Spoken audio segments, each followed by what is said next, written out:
রাষ্ট্রপতি নির্বাচনে দলের প্রার্থী চূড়ান্ত করতে বৃহস্পতিবার সকালে বিএনপির স্থায়ী কমিটির বৈঠক ডেকেছে বিএনপির চেয়ারপারসন ও প্রধানমন্ত্রী তারেক রহমান। দলীয় সূত্রে জানা গেছে, রাষ্ট্রপতি নির্বাচনে বিএনপির প্রার্থী হিসেবে কার নাম চূড়ান্ত করা হবে তা নিয়ে দলের নীতি নির্ধারণী পর্যায়ে আলোচনা চলছে।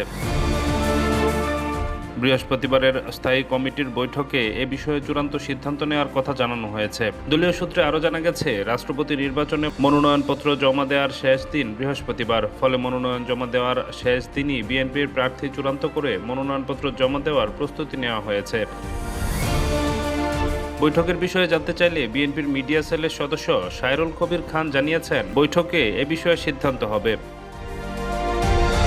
এর আগে রাষ্ট্রপতি পদে বিএনপির দলীয় প্রার্থী হিসেবে দলের মহাসচিব মির্জা ফখরুল ইসলাম আলমগীরের নাম আলোচনায় আসে। তবে এ বিষয়ে দলের পক্ষ থেকে এখনও কিছু জানানো হয়নি।